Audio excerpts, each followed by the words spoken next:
Hello, in this lecture I'm going to introduce logic circuits. In CSCE 211 you have the opportunity to design logic circuits, simple logic circuits, and you design them using three different representations: behavioral, structural, and physical. You wrote behavioral descriptions using Boolean logic equations, which described the functionality of your circuit in terms of Boolean logic. You translated those Boolean algebra equations into structural descriptions, which were schematics consisting of a set of logic gates interconnected with each other with wires. Then you created a physical representation by assigning each of the logic gates in your schematic to physical logic gate slots on the 7400 series chips, and then you interconnected those on a breadboard using wires. So again, behavioral description was the Boolean logic or truth tables, which define the behavior of your logic circuit. Structural representation was your schematic of logic gates, circuit design using logic gates. And the third was the physical description, which was ended up being the physical circuit that you implemented on your breadboard. This methodology obviously only works for small designs like the ones from your CSCE 211 class. It doesn't scale up to real-world designs. A modern CPU, for instance, contains over 250 million gates, for which a physical design using breadboards would require about 8 million breadboards, stretching out over 1,000 miles long. And obviously, in its structural form, it wouldn't be practical to represent such a design on a piece of paper. So, how do we design larger scale digital circuits, digital logic circuits, such as modern CPUs?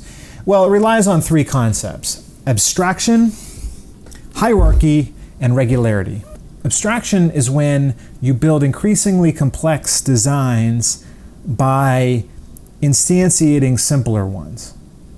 Hierarchy is a way to package modules in a way that modules can be instanced and organized in a design.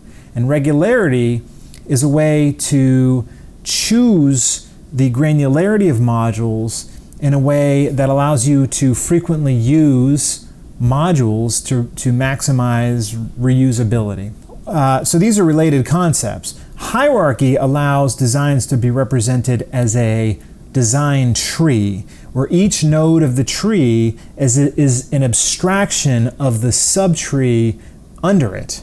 This way, for instance, a CPU could contain multiple processors, where each processor is its own design that includes floating point units and a register file, where each floating point unit may contain multiple floating point operators, where, for example, one of those operators may be an adder, and that adder may contain integer comparator units, as well as shifters and integer adders.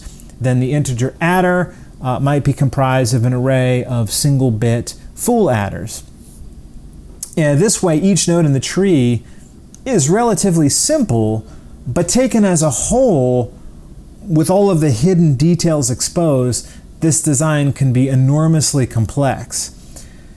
Notice also how many nodes in this tree are the same. This demonstrates regularity, and it further simplifies the design process, since one design can be reused many times. Now keep in mind, every time you reuse a design, you are increasing the overall complexity of the design, but when it comes to interpreting an individual node inside that design, the design hierarchy, the design tree, it makes things simpler.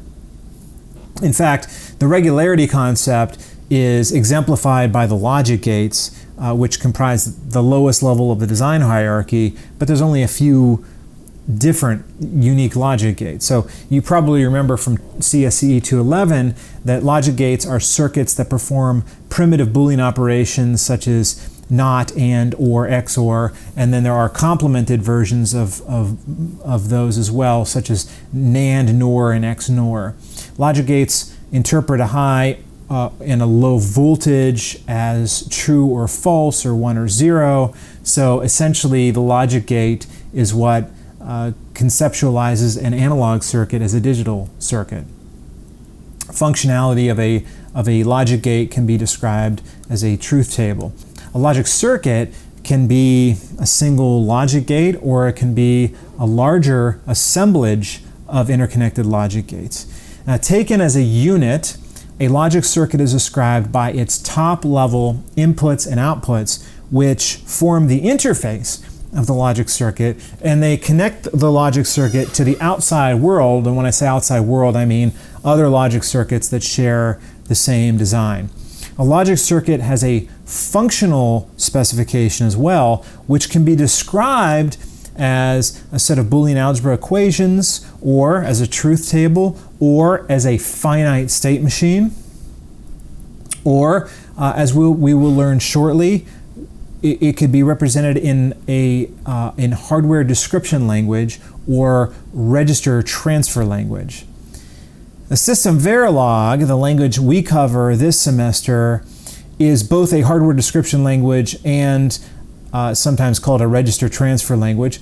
Logic circuits also have a timing specification, which essentially describes the performance of the logic circuit in terms of its maximum clock rate and or latency.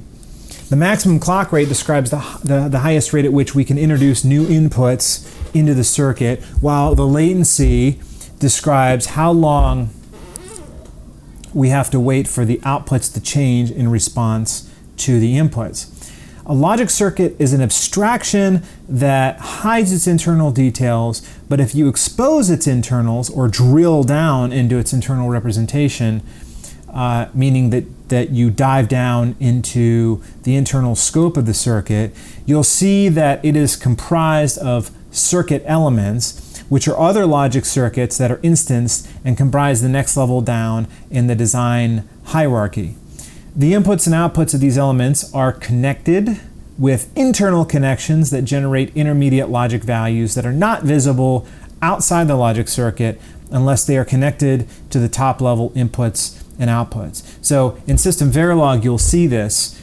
You'll see that the top level inputs and outputs that are exposed outside the circuit are explicitly listed, whereas the internal connections are also explicitly listed but declared in a separate spot. So it's kind of like the difference between arguments of a method versus internal variables if you're talking about an object-oriented language like Java. Logic circuits can also be designed as combinational logic or sequential logic. All the circuits you designed in CSCE 211 were of the combinational variety, which are memoryless circuits whose output is a function only of its input values. All logic gates are combinational logic elements. So any circuit designed only with logic gates is combinational. But if you were to add any memory elements to the circuit, then it would become a sequential logic circuit. Adding memory to a logic circuit means that its outputs are a function not only of the inputs, but also of the input history.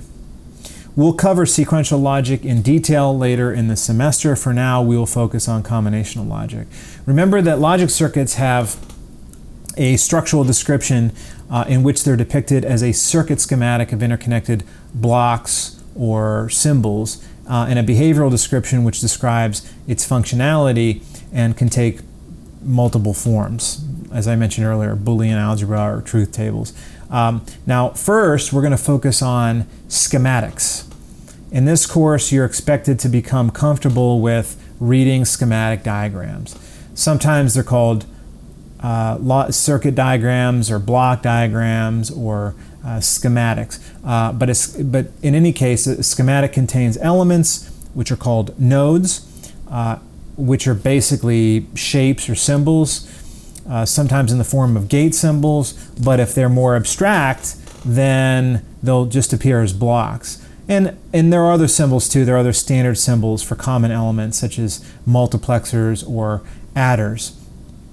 Sometimes schematics also contain pins or ports.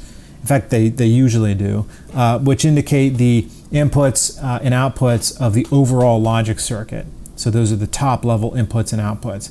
The schematic of a combinational logic circuit requires that all elements be combinational or memoryless. Each node has inputs and outputs. In the case of logic gates, the inputs connect on the left-hand side and the outputs connect to the right-hand side, although this isn't always the case for non-logic gate elements. For example, a multiplexer will have an input on the top, its select input. Wires connect each of the elements within a schematic, and there's several rules related to the wires. Wires connect an output of each node to an input of another node. Wires can also connect the output of a node to multiple inputs of multiple nodes. However, there can be no connections between two outputs, since this would potentially lead to a condition where one element is attempting to set its output to 0 and another element is attempting to set the output to 1. If these outputs were connected, this would lead to a conflict, which would likely generate a voltage value in between 0 and 1, which is called the forbidden zone, would also result in a low impedance connection between the power supply and the ground, which could cause physical damage to your circuit. Simulators use the value of X to denote the value of a signal in conflict. And this usually indicates that there's a bug in your design if you see an X in your simulation. On the other hand, a wire that's connected only to inputs and not to any outputs would have nothing to set it to 0 or 1. And thus it would have no value, and it would be called floating. This condition is shown in simulators as a Z. There's also, in fact, there's a special kind of gate called a tri-state gate, tri-state buffer, that is able to effectively disconnect two parts of a wire based on a control input. So when the control input is 1, the input and output are connected. When the control input is 0, the output of the tri-state gate is Z, or floating. If the output of a gate is Z and it's connected to the output of another gate, which is set to 0 or 1, instead of there being a conflict, the value of Z is replaced with the value of the other output. Now here's another term. A path through a logic circuit is a set of elements where every element is connected either to a top-level input pin or is a member of a pair of elements where one element's output is connected to the other element's input. Combinatorial logic elements cannot contain cyclic paths, meaning that there can be no path from an output back to an input that determines the value of that same output, even if the path involves multiple nodes. Circuit schematics are usually organized with the top-level input pins on the left-hand side and the top-level output pins on the right-hand side, which allows you to depict data flowing from left to right. As a general rule of thumb, when designing circuit schematics, you should try to use straight wires. And also, if you have wires that connect in a T-junction, they are considered to be connected. However, wires that cross are not connected unless there's a dot at the crossing point. That's all for this topic, and in the next lecture, we'll focus on behavior.